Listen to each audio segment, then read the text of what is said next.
Welcome back to another episode of Music Marketing TV. This is Don Garbutt. In this tutorial, I'd like to show you how to get those drum sounds that you heard in that musical example in the intro. To achieve that drum sound, we're going to use Prosoniq's Morph.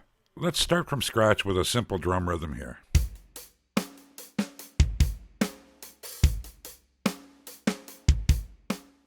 After you've loaded Morph as an insert on your drum track, you'll be able to hear the drum sound as audio signal A.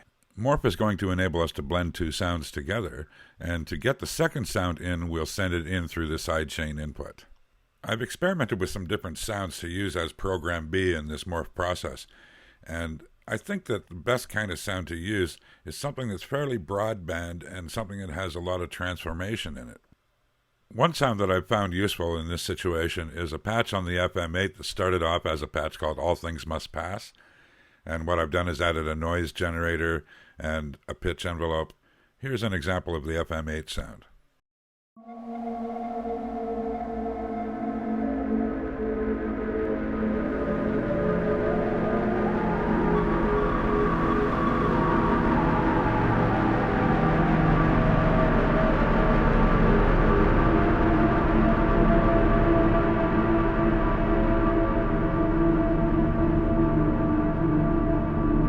You can even go to the Easy page and onto the Morph pad.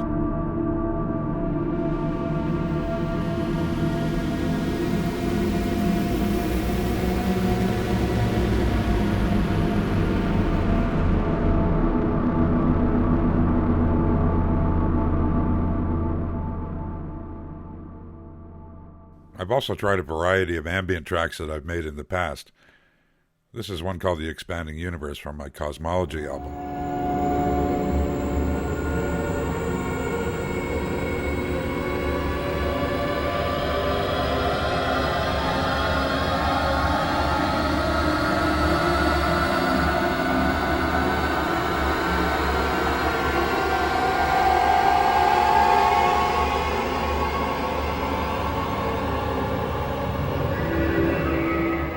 Incidentally, this track was made on the Technos Axle, a very interesting machine made in Quebec City. The Axle is no longer manufactured, but the inventor of the Axle is working on a second machine called the Axle 2, and we really hope that that's going to see the light of day at some point soon. I've also tried using the LFO tool by Xfer Records to add a little bit of a pulsing and pumping effect on top of the ambient track. It's up to you whether you feel you need to do that or not. For now, I'm going to leave it off. And there's one other sound which I've explored here as well, which can work as an interesting ambient source. This sound is made on the reactor instrument called Space Drone.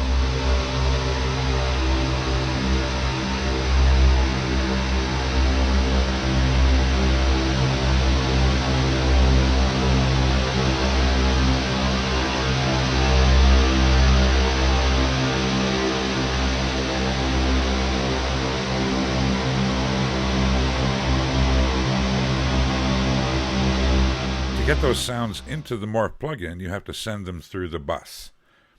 So let's start off with this one. I'm just going to mute the alternatives. Hopefully you're familiar with the audio routing and logic. I'm just going to point out that we can send a signal to a bus directly in this manner. So now that we've got this signal going out to the bus, make sure your bus output is set to no output.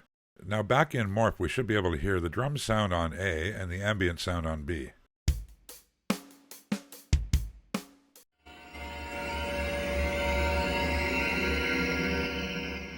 And we're all set to go. Now let's listen to the morphed product of the two.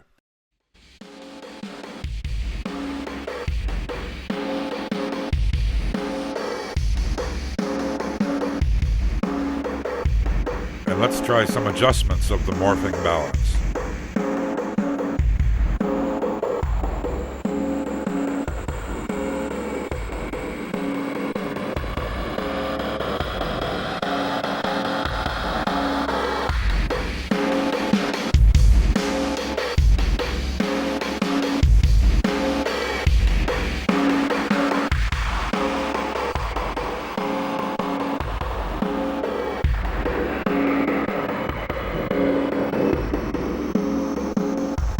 If you want, you can mix in a little bit of the dry signal.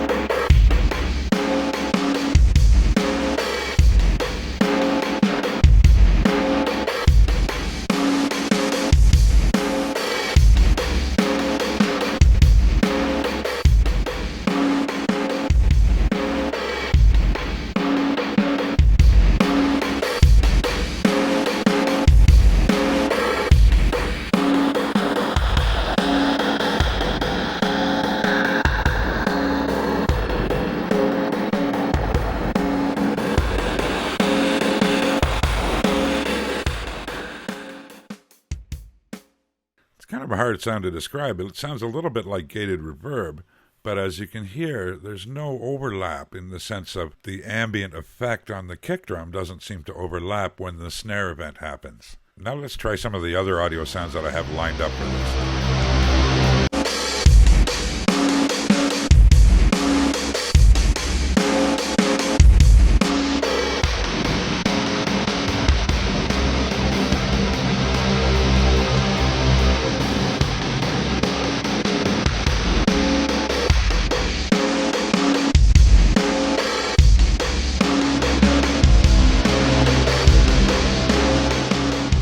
Hear the FM8 as the ambient sound source.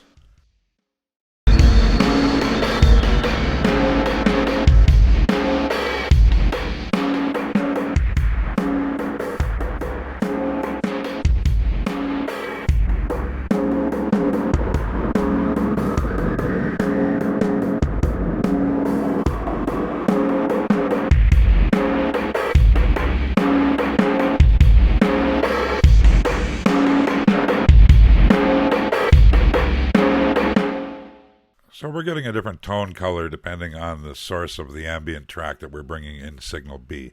Now, one of the things I've discovered about Morph is that it causes quite a bit of latency. So even with a very small buffer size in Logic, there is a considerable delay coming through the plugin. So the best way to counteract this latency is to record 3 tracks. The first track that you should record is the drum track with the Morph plugin bypassed. And that way you'll get a nice picture of your drum track with no latency.